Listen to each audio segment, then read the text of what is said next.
Selamat pagi saudara, Anda menyaksikan Breaking News Kompas TV bersama saya Putri Oktaviani. Rencananya hari ini saudara Pengadilan Negeri Cirebon, Jawa Barat akan menggelar sidang lanjutan PK Saka Tatal dengan agenda termohon yang akan menanggapi memori PK Saka Tatal. Pagi hari ini kami sudah bersama dengan Heri Firmansyah, pakar hukum pidana. Selamat pagi Pak Heri. Selamat pagi, Assalamualaikum Mbak Okta. Waalaikumsalam warahmatullahi wabarakatuh. Pak Heri, kita kemarin kan juga sudah tahu bahwa PK Saka Tatal sudah dimulai sejak 2 hari lalu. Nah, apa yang bisa dicermati? Mungkin kita review sedikit soal sidang PK yang kemarin. Seperti apa yang bisa dicermati dari itu dengan novum baru dan lain-lain? Ya, yang pasti utamanya adalah novum baru tadi itu ya. Bahwa bicara tentang novum atau alat bukti baru, itu juga akan diperkuat nanti dengan beberapa keterangan saksi dan keterangan ahli. Karena sangat mungkin bukti yang diajukan itu tidak bisa berdiri sendiri dia atau saling bertautan, berkaitan. Maka perlu ada penjelasan yang mungkin nanti akan dibunyikan corongnya lewat saksi ataupun ahli yang dihadirkan. Nah, kalau kita lihat ini bahkan arahnya sudah semakin ingin meyakinkan kepada publik dan kita semua, bahkan tentunya ke majelis hakim yang nanti akan memberikan pendapat hukumnya walaupun nanti akan memutus Mahkamah Agung ya.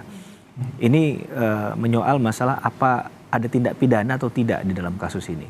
Nah ini menurut saya yang jadi semakin menarik begitu ya, karena keyakinan awal bahwa ini hanya bicara tentang siapa pelakunya, ini menjadi bergeser bahwa tidak pernah sebenarnya ada orang yang harus mempertanggungjawabkan pidana. Maka tentunya hakim di tingkat PK ini harus dengan cermat memperhatikan sebagai judek juris ya, bukan sebagai judek faksi. Jadi sebenarnya kalau di tingkat PK itu tidak lagi memeriksa fakta dia. Nah, sehingga ketika ada pandangan bahwa mungkinkah Rudiana itu dihadirkan di persidangan PK, ini bisa sangat debatable nantinya.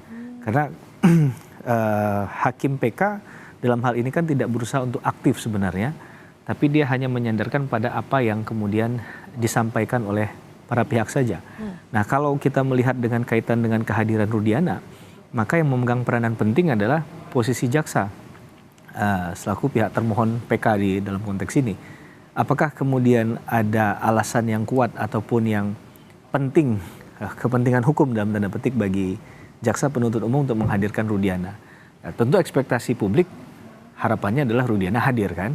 Nah, tapi ketika kita bicara tentang konteks yang tadi, maka sangat mungkin ini tidak menjadi tidak menjadi kenyataan ya. Nah, tapi tentunya kita akan melihat proses perkembangan dari persidangan karena pada hari ini masih bicara tentang tanggapan atau pendapat dari jaksa penuntut umum terhadap pembacaan permohonan PK yang sudah diajukan kemarin. Gitu. Oke. Tahapannya Pak, itu seperti apa sih? Apakah memang akan jadi sidang yang panjangkah PK ini? Karena kan kalau kita melihat ini akan diputuskannya di MA ya. Betul. Seperti apa yang nanti akan dijalani oleh Saka Tatal di PK ini? Setelah ini mungkin akan ada pemeriksaan terkait dengan bukti ya. Apakah ada dihadirkan keterangan saksi atau ahli? Dan terakhir adalah langsung bicara tentang berita acara yang akan disampaikan oleh pendapat hakim nanti yang akan diputus melalui Mahkamah Agung. Jadi mereka hanya menyidangkan saja, bahasa kemarin kan Ibu Ketua Majelis Hakimnya sudah sampaikan. Kita hanya menyidangkan perkaranya, tetap yang memutus itu domain kewenangannya adalah di Mahkamah Agung. Jadi perkaranya tidak kemudian disidangkan secara kompleks seperti di pengadilan tingkat pertama, itu sehingga membedakan antara PK dengan pengadilan tingkat pertama. Karena dalam konstruksi hukum acara pidana ada istilahnya upaya hukum. Nah upaya hukum itu terbagi dua dia, biasa dan luar biasa. Seperti yang disidangkan di PN dan banding itu masuk dalam konstruksi hukum biasa. Tapi dalam PK ini masuk ke upaya hukum luar biasa gitu. Kalau tidak sekompleks seperti peradilan tingkat pertama, artinya seberapa penting atau seberapa besar sih Pak goals begitu dari PK ini terhadap orang-orang mungkin seperti Saka Tatal ini? Ya, karena ini adalah upaya terakhir Mbak Okta. Jadi upaya terakhir berarti tidak ada lagi? Tidak ada lagi. Nah, cuman ini saya kalau nggak salah mencatat ada dilematisasi ya. Ketika kita bicara tentang ada putusan MK yang tidak membatasi PK, kalau saya nggak salah ya. Tapi dalam putusan, dalam konteks yang lain di Mahkamah Agung diatur itu bahwa PK misalnya hanya boleh diajukan 1 kali saja. Nah ini kan bicara satu kepastian hukum di tingkat Mahkamah Agung, di putusan Mahkamah Konstitusi itu menyoal masalah bahwa ketika orang ingin mencari keadilan jangan dibatasi. Nah, ini tinggal bagaimana penerapannya. Nah kalau yang kita lihat selama ini ya PK di atas PK, saya bahasakan begitu ya, itu mungkin nggak ada, harusnya memang tidak ada, agar itu sekali saja. Sehingga walaupun ini hanya bicara pada tataran penerapan hukum, maka harus melihat betul katakanlah konstruksi berpikir mengapa diajukan PK.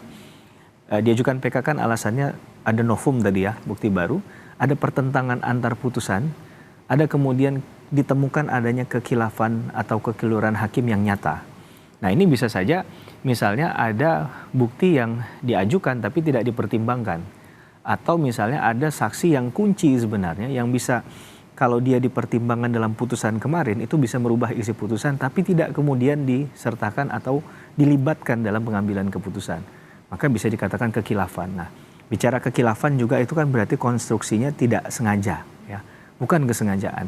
Sehingga kita jangan melihat anasirnya terlalu jauh ya. Apalagi sekarang ada kasus Ronald Tanur itu ya, yang heboh juga viral karena putusannya bebas. Nah, ini juga kita menjaga jangan langsung melihat isi putusannya, karena sistem peradilan pidana itu ada 3 level, Mbak Okta. Ada tingkat penyidikan, kalau di yang umum biasanya ada di kepolisian, penuntutan di kejaksaan, dan juga bicara tentang pemeriksaan dan memutus perkara itu di pengadilan. 3 ini harus benar semua. Nah kalau dalam kasus mengapa kemudian diajukan PK, jangan-jangan pemeriksaan fakta, kelengkapan fakta, penyediaan bukti itu tidak profesional. Sehingga kemudian ditemukanlah seperti kasus Peggy Setiawan sebelum masuk ke PK Saka Tatal itu ya kan saling berkaitan ini. Itu kemudian ternyata kalah tuh Polda Jabar melawan Peggy Setiawan. Nah ini berarti kan ada sesuatu yang salah yang harus diperbaiki dari pendekatan mekanisme prosedural. Jangan sampai anggapannya karena ini sifatnya prosedural, ya sudah biasa saja begitu. Dia nggak paham bahwa implikasinya luar biasa. Apalagi kalau kita tarik lebih jauh lagi, ini bisa bicara tentang kepercayaan hukum masyarakat terhadap hukum itu sendiri. Jangan-jangan orang beranggapan bahwa orang yang dihukum karena kasus Peggy Setiawan dan lain sebagainya ini mulai berpikiran orang yang dihukum di lapas itu tidak semua orang yang bersalah, jangan-jangan. Jangan-jangan ada prosedur hukum yang dipaksakan, yang diabaikan, sengaja tidak dibuat secara sungguh-sungguh. Ya, bahasa saya sungguh-sungguh agar ini tidak kemudian mengatakan bahwa ada indikasi oknum yang bermain dengan kesengajaan. Tapi kalau kita bicara dalam profesionalisme, proporsionalitas, itu yang harusnya dilakukan oleh penegak hukum agar tidak terjadi lagi kasus-kasus semacam ini. Dan harusnya juga dibaca datanya. Apakah di tingkat PK itu berapa jumlah perkara yang sudah sampai di tingkat PK agar ini bisa kita perbaiki. Berarti ada yang salah dengan penerapan fakta di persidangan di bawahnya. Ini agar jangan sampai terlalu besar banyak perkara yang menumpuk di kasasi, di PK begitu. Oke, artinya ini bisa jadi pertaruhan lah ya Pak ya terkait dengan trust dari masyarakat juga soal. Sepakat, Mbak Okta. Ya, nanti kami akan lanjutkan usai jeda Pak Heri. Jadi tetaplah bersama kami saudara di Breaking News Kompas TV.